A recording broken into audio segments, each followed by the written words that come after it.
Om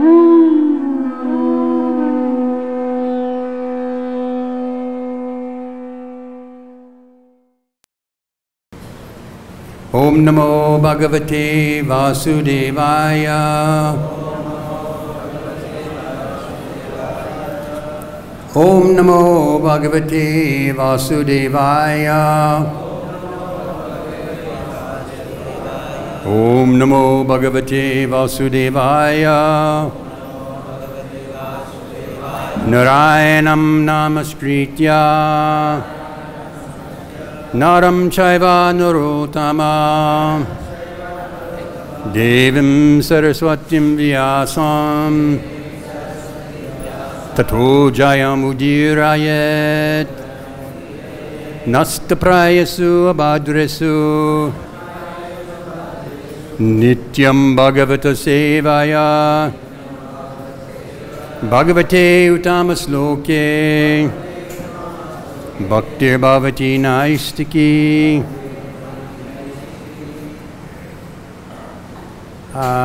So Hare Krishna, everyone. Welcome to this Bhagavatam class.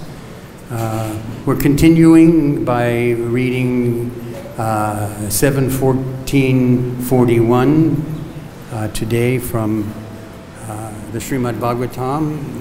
I will try to speak something on the purport. I may have wandered a bit from the main topic of the purport, but something that I've been contemplating recently, and it's quite relevant subject matter. So we'll read the verse, the translation, the word for word, and the purport by Srila Prabhupada. Purusheva api Rajendra Purusheva api Rajendra Supatram Brahmana Vidhu Supatram Brahmana Vidhu Tapasya Vidyaya Tushya Tapasya Vidyaya Tushya Dahete Vedam Hareshtanum Date Vedam Hareshtanu Purushesu among persons Api indeed Raja Indra O best of kings Supatram the best person Brahmanam the qualified Brahmana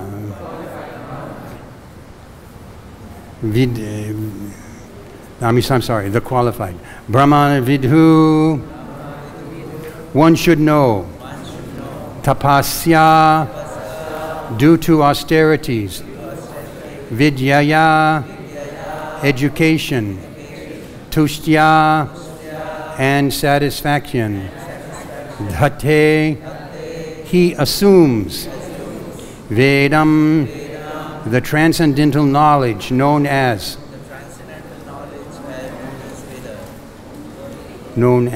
Veda Hare of the Supreme Personality of Godhead Tanhum body or representation. Okay. Translation. My dear king, of all persons, a qualified Brahmana must be accepted as the best within the material world, because such a Brahmana, by practicing austerities, Vedic studies, and satisfaction, becomes the counterpart body of the Supreme Personality of Godhead. Purport by His Divine Grace. From the Vedas, we learn that the personality of Godhead is the Supreme Person. Every living entity is an individual person, and the Supreme Personality of Godhead, Krishna, is the Supreme Person.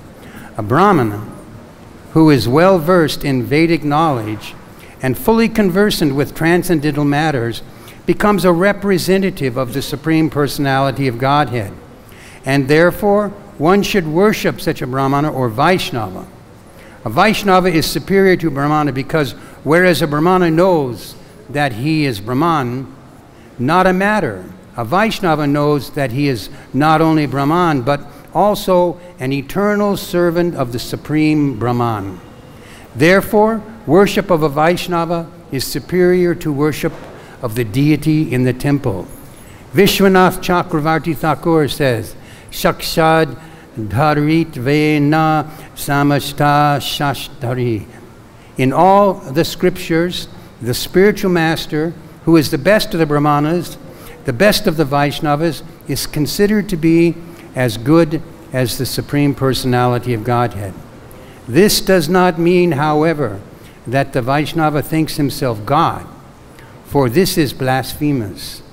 Although a Brahmana or Vaishnava is worshipped as being as good as the Supreme Personality of Godhead, such a devotee always remains a faithful servant of the Lord and never tries to enjoy the prestige that might be accrued to him from being the Supreme Lord's representative.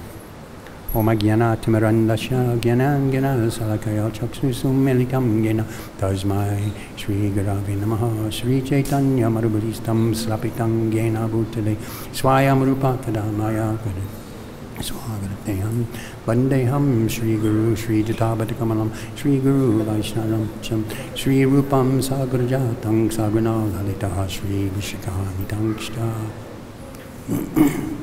So before we begin, I give this to you. You take this, and I want you to shake it up.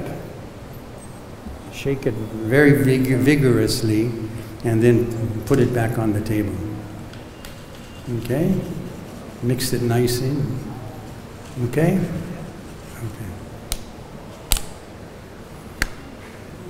Okay. So as I said, I might stray a bit from the premise of the sloka and the purport, but in the end it all ties together and it becomes relevant. So this whole Vedic system and this civilization that we are engaged in now is based on learning how to control the senses. And so the practice of yoga, yoga means what? To yoke or to link oneself with God, is meant for controlling the senses. So by doing some artificial bodily exercises like hatha yoga, such as this, one can learn to control the mind and the senses. And again, this is categorized as yoga. But if we become a devotee, then he doesn't want anything from this material world. And in this material world, it is described that sex enjoyment is the topmost pleasure. We can see that in this material world, everybody, from the highest living entities in this material, who is the highest living entity? Lord Brahma, right.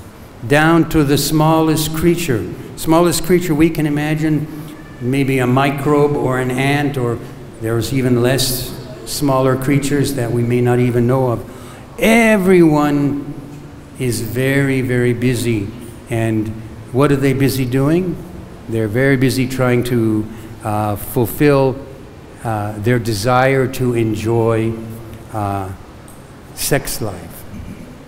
So naturally, if we become a devotee, we don't need to practice yoga. We don't need to control the senses, because although sex pleasure may be very nice in this material, when we get a sense of spiritual pleasure, then you know, we don't think in terms of normal people. We think of sex life as being abominable. So Yamanujacharya he said this, the Sanskrit I won't quote, but he said, "Since I've begun to understand Krishna consciousness and am now relishing everything I hear, when I think of Bhaktanari Sangame, sex pleasure with a woman, what does he do? I spit on it, and my mouth curls up like this. Ooh, and I think, how disgusting." So this is a situation that we have put ourselves into. Now every one of us is under the spell of Maya. Who would disagree that we are not under the spell of Maya? We are captivated and we are bewildered. Everyone is chasing after sex life. We may pretend that we are not, but ultimately this is the driving force that is maintaining us here and keeping us here in this material world. Not only human beings, but every living entity within this material world, beginning from Brahma down to the smallest insects. So we've read and we've heard stories that Lord Shiva, Lord Brahma, also became sexually agitated. What did Lord Brahma do?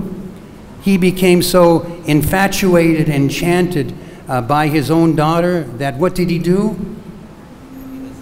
He chased her, chased after his own daughter. His intelligence was completely bewildered and lost. His only thought was sex life. So if Lord Brahma becomes bewildered, what to speak of little living entities like us? So the Vedic teachings, they instruct us how to deal with these materialistic urges. And we have read and we have heard that it is prohibited that one should remain in a solitary place with any woman or any man, even though that woman may be his mother, his sister, or his daughter, or her father, her brother, or her son. So in this way, we have to avoid these circumstances, these situations, to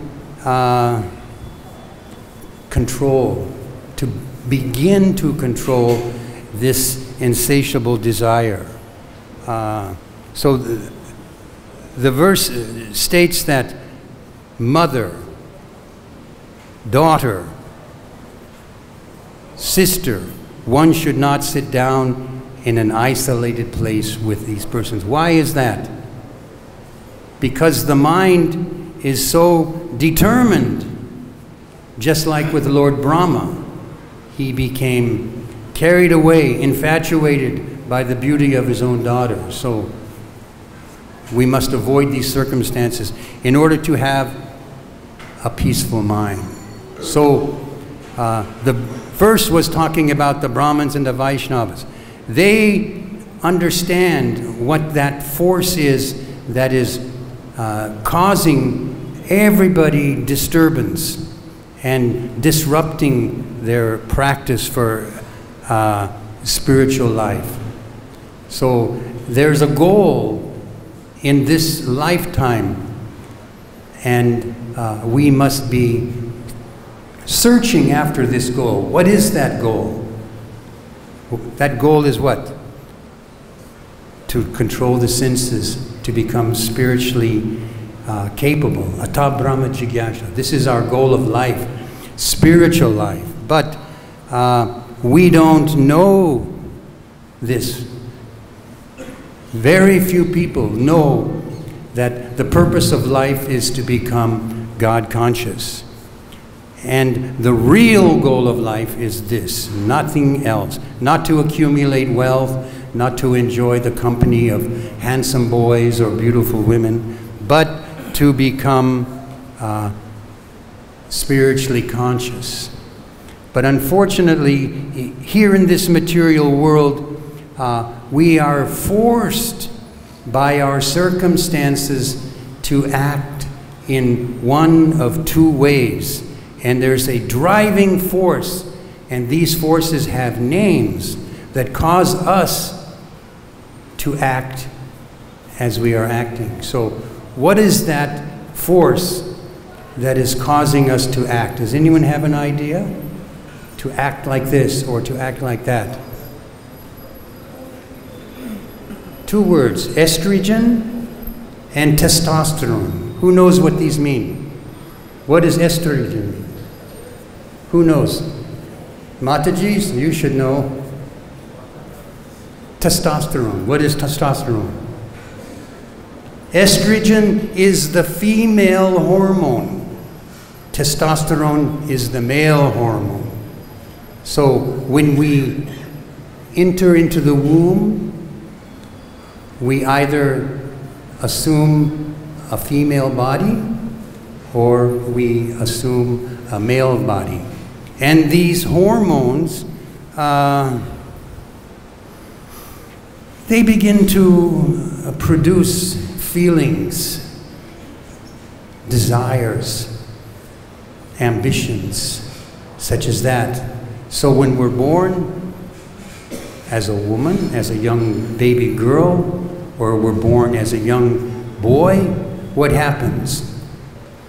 These hormones, this testosterone, starts to cause this child to act in a certain way. If you see a little boy here, what is he doing? He's running around, playing, jumping up and down like this.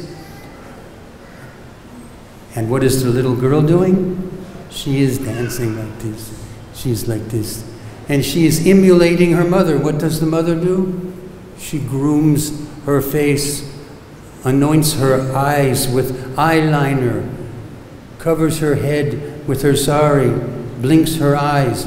And the bravado of the testosterone in the male, he puffs out his chest and he roars like a lion.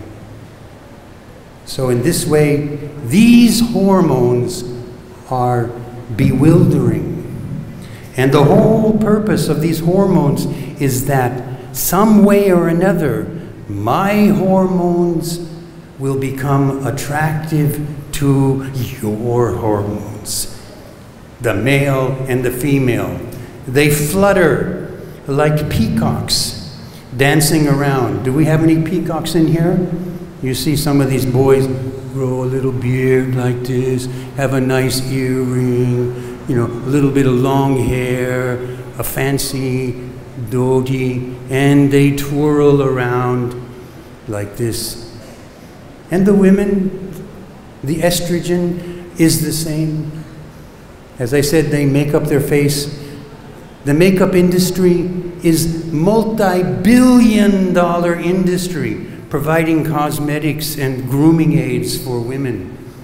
And they decide that so much is being wasted because 50% of the population don't use these things. So we will advertise that now you men must also use makeup, creams and lotions. How many of you men use lotions on your face? Putting lotions on your face, on your hands, on your arms. Oh, aftershave lotion, before shave lotion, hair pomade, this and that. And so they're reaping in the profits. And your testosterone hormones are multiplying, flourishing, and consuming your every moment of your life until you come to that stage in your life where finally your hormones have attracted the hormones of a female, and what happens? You get married. And the whole purpose of marriage is to what? The whole purpose of marriage is to be able to facilitate your desire for what? I told you I was going to ask you some questions. Now this is very easy. Why do two people get married? Because they want to start a business? They want to go to school? No, who knows? What do they want to do? They want to have sex. Right? So this is the whole purpose.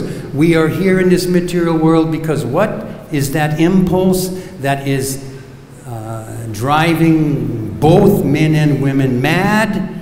It's that desire to enjoy sex life. So finally, after going through so many stages of your youth, boyhood, now your young adulthood, you are able to get married. And once you get married, then your obligations intensify. What does every married couple need? What is that ashram called in our society? Griha. What does griha mean? Home. So if you're married, you need a home, right? You want to have a home. Why? So you have a private place in which you can go to what? You can say it. It's not a nasty thing. You want to have a private place so you can have what? Ice cream? No. You want to have a private place where you can go to have sex. So in order to get a griha or a house, what is required? What is required? What is required? What is required? What is this? You need money. And where do you get your money? Do you get this money from a tree? Just go and pluck it willy-nilly as you need it to? No. So what happens? You need a job. And normally in society, who is that person who goes out to get the job? You make your wife work, right? You go out and work, I'm going to stay home. No, so you go out and get a job. And where do you work? Of course, that depends on your education, your qualifications, and what might be provided for you. But you are working for somebody else. And what will this person do to you?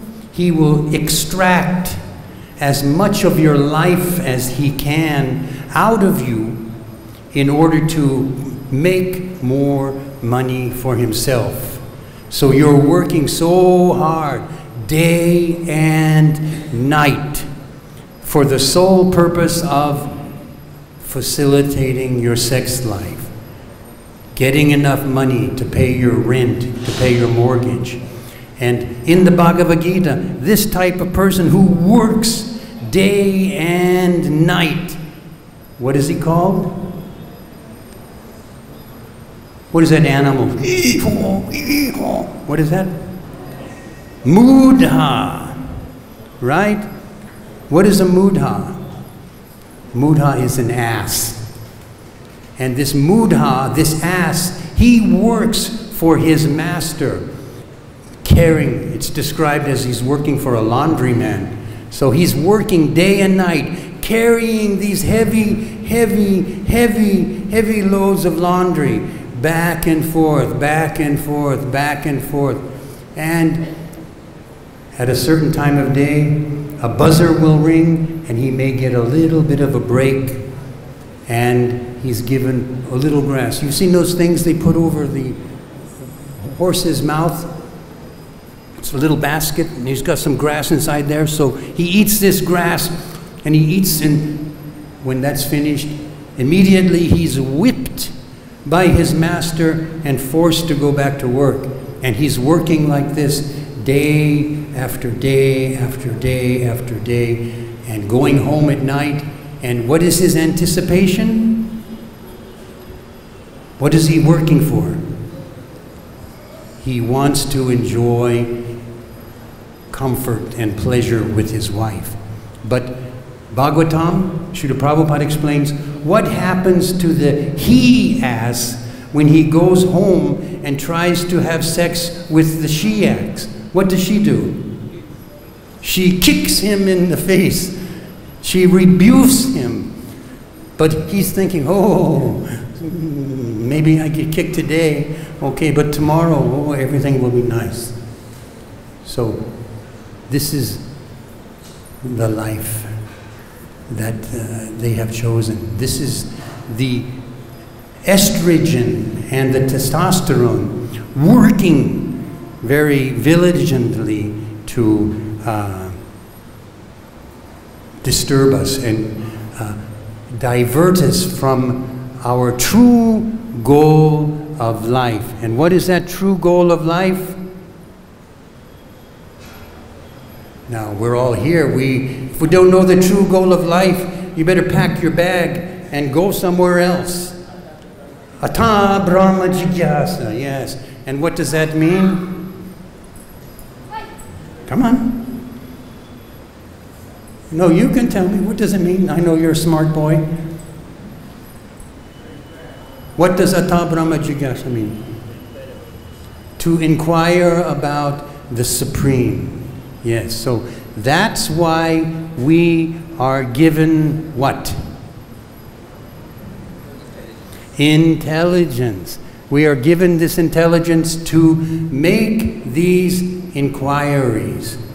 But Maya, estrogen and testosterone working on us, they're saying, no, no, you have no time for this because you have worked so hard. You have gone to your job. You have got money. You have got your private home where you can have unrestricted sex life. And due to this sex life, what is the byproduct of their sex life? Children. Okay, very good. So when you have a child, what happens?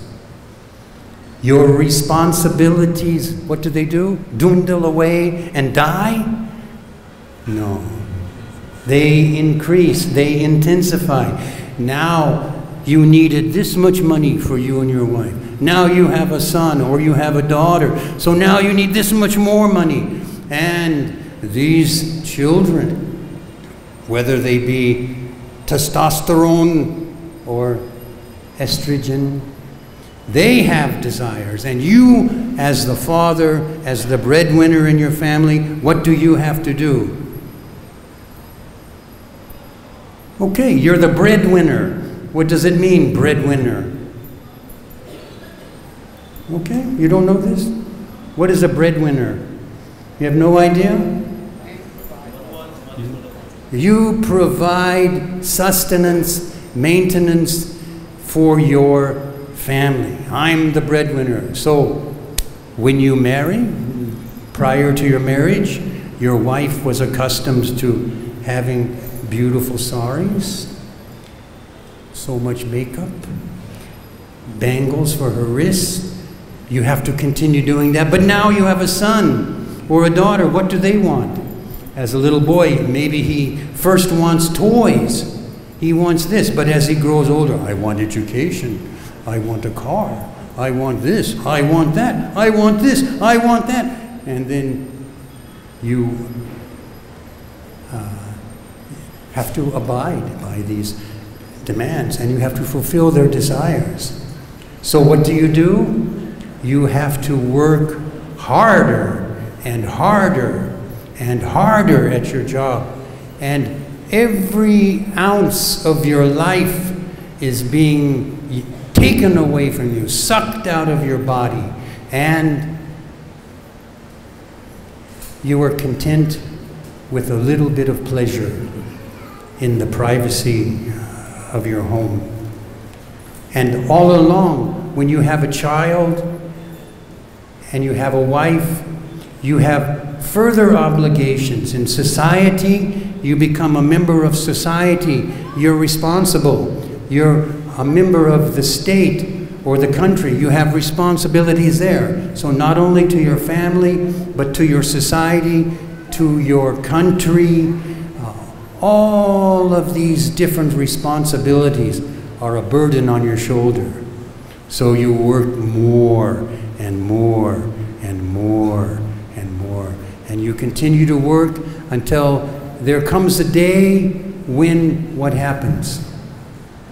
You can't work anymore. You're old. You've used up all of your life force. So what happens? You get fired from your job. You have to leave. They may pat you on the back and say, "Good man, you worked so many years for our company. Now, here's 50 rupees. Get out." So this is what can be expected.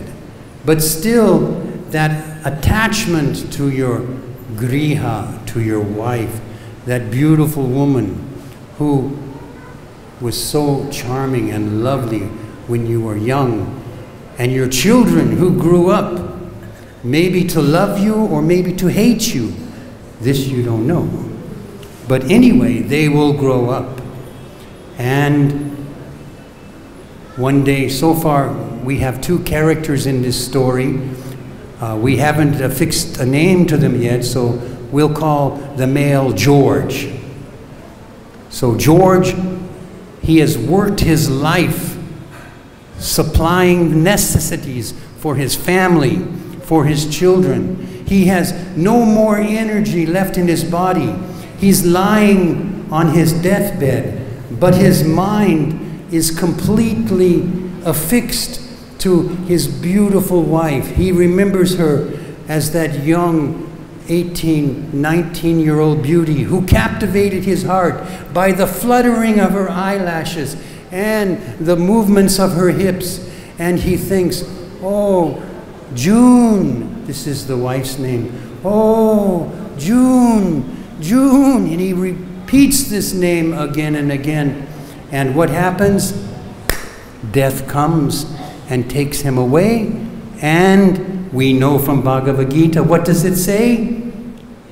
As when you leave this body, you will attain to that state in your next life. So what is George thinking of? June. He's thinking of his life, his wife. So what happens to George? After going through the courtyard of Yamaraj, he is thrown into the womb and he becomes the female. And during this time, the departure of her husband, June is so remorseful, so sad. She is pondering and thinking about George all day long. She is sitting in her rocking chair, rocking back and forth, and just thinking, "Oh, George, my George, where's my George? Oh, my George, the love of my life, George, he is gone." And she is old, and death is also waiting for her. So death comes and snatches her away. And as she leaves her body, what is she thinking of? George. So what is her fate? Where does she go? What does she become? She becomes a male. So don't you be foolish and think, "I am a man or I am a woman." We are not either one of these things. Are you a man? Are you a woman? Have you been a man? Have you been a woman? Bhavanam Janam. After many, so many births, we have gone through. This time I'm a man, but next time I may be a woman. And then I'll be a man again. I'll be a woman again. I'll be a man, and then this continues and continues and continues and continues until one time we say stop. And how do we stop this vicious cycle of birth and death? What is the verse? One must approach. Yes, one must approach a bona fide spiritual master. And what do you do to that spiritual master? Do you sit arrogantly in front of him and challenge him? No. You inquire how? Submissively.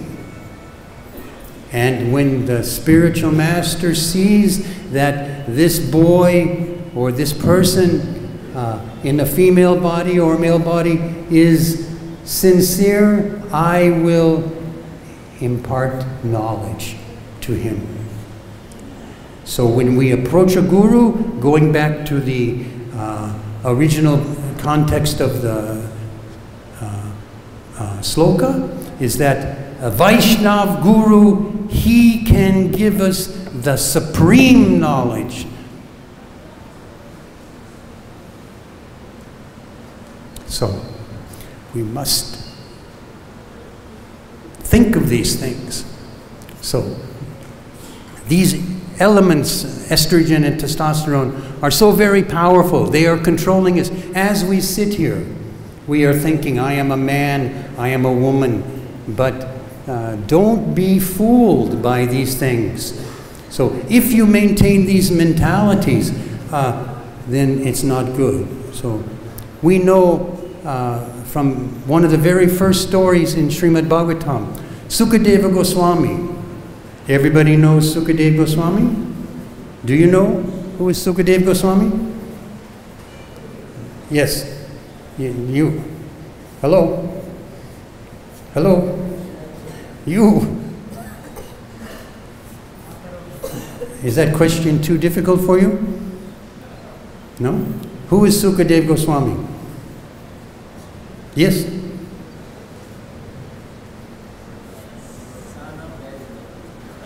He's the son of who? Vyasadeva. And what was Sukadeva Goswami's mentality? He was self-realized even before birth. So what did he conclude? He says, there's no difference between in here, meaning inside his mother's womb, and out there. So I'm already here, I might as well just stay. So how long did he stay in the womb of his mother? 16 years. 16 years. Can you imagine the mother? Oh, 9 months is terrible, but for 16 years he's inside the womb of his mother. And finally, he was convinced by his father. Because what did his father want? He also wanted to have that enjoyment that comes as being a father, to enjoy having and nurturing his son. But Sukadeva Goswami, upon being born, what did he do? He ran away. Just started leaving. Okay, I'm leaving. Goodbye. Goodbye, Pita. Goodbye, mother. I'm going away. And Vyasadeva became very upset and began chasing his son. But Sukadeva's mentality was, he was self-realized. He had no attachment to anything in this material world. He did not distinguish between man or woman. He saw everyone as spirit soul. So where did he run? He ran by a lake where beautiful young girls were bathing. They were naked, completely naked. And he just ran by them. And the women did nothing to cover their bodies, to shame themselves, hide their nakedness from Sukadeva Goswami. But as soon as Vyasadeva came, what did they do? They covered their bodies. So why? Why did they cover their bodies for Vyasadeva? Because he had chosen the life of a grihastra. He had made that distinction between estrogen and testosterone. And so therefore, these women, they became ashamed in the company of this great person. Although he's such a great person, they covered up their nakedness. So we must become like Sukadeva Goswami and free ourselves from all of these delusions. Don't let these hormones run rampant in your life and destroy any progress that you may be making. So who is that yogi that went underwater and sat underneath the water to meditate? Huh? I can't hear. I can't speak louder.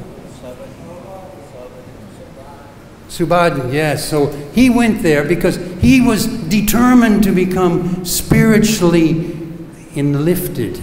So he says, out here there's too many disturbances, so I'm going to go under the lake, to the bottom of the lake, and sit down there and meditate. I won't be disturbed by anything. So, first of all, to go underwater is not an easy feat. But he went down to the bottom of the lake and he sat there and he began meditating. You know how you're supposed to meditate. Your eyes are half closed, right? You don't want to close them completely because you'll fall asleep. So you close them halfway, you stare at the tip of your nose, and you may chant some Vedic mantra. But as he was sitting there like this, what did he see? He saw two fish. They were not having sex, but they were getting ready to have sex. And so immediately what happened? His mind became disturbed. And all he could think about, oh man, those fish, oh, the fish, yeah, the she-fish, the male fish, oh yes. And his determination for self-realization was annihilated. He left the lake. He went back onto dry land. He married. And how many children did he have? 1,000? 2,000? Not impossible in those days. But his spiritual life was finished by the mind. So with great determination and steadfastness and following the instructions of the spiritual master, we can control the mind and we can control the senses. So if the guru is bona fide and the disciple is bona fide, together they can go back to Godhead. So in the beginning, I gave this bottle to Dharmama Prabhu and I asked him to shake it up vigorously. And he shook it up so nicely. But look at it now. It is separated. So what is this a representation of? This is water and this is oil. And we should know that water and oil don't mix. Now the oil has come to the top. The oil is a representation of us. We are the spirit soul. And the water is a representation of the material world. And we cannot get along. We cannot be, no matter how much we shake it up, in a matter of minutes, it will separate again. So we are not part of this material world. We are from the spiritual world. And therefore, we have to learn this. So, if you're ready to learn, then this is the place. We have nice devotees here who can teach you. We have such a wonderful guru, Srila Prabhupada, who has provided us with all of the information we have and whatever is necessary. So, I hope that all of us can become serious. Thank you. Hare Krishna.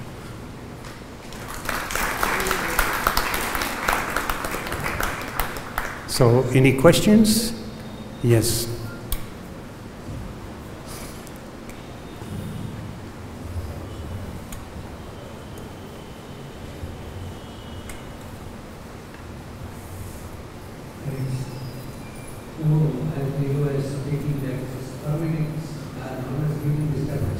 I cannot hear you. The harmonics need to say giving disturbance. I can't understand. Hormones are giving disturbance. These hormones, yes. Yeah. Always giving disturbance. Yes. Even you are in whatever age, even you are on the deathbed also, these are giving disturbance. So, this is by nature is going on. So, due to our ego, we are hiding these things. We cannot express these things out. The problem is that we're not fighting them, we are surrendering to them. So just now you're standing there holding that in your hand, but deep down inside, you think that you're a man, right? Undoubtedly, there's not a question in my mind that each and every one of us is not thinking, I am a man or I am a woman, because we haven't reached that platform of Brahma Buddha, that platform where we're like Sukadeva Goswami, where we stop distinguishing between male and female. So this is your goal. So you attend the morning programs, you come to Bhagavatam class. If you seriously take to this process, your reward will be that you will become gifted and enlightened. And at the time of death, you won't be thinking of June, or Mary, or Sahita, or whatever. You will be thinking of what? Krishna, yes. So we have to think of Krishna at the time of death. Because what happens? If you're thinking of your dog at the time of death, next life you become Rover. Oh, Dharmatma doggy, come here. Yes. So you want to become a free soul and romp in the fields with Krishna. Right? Okay, well do it. Okay, Hare Krishna. Any other question? Okay, thank you very much. I hope you learned something. Hare Krishna.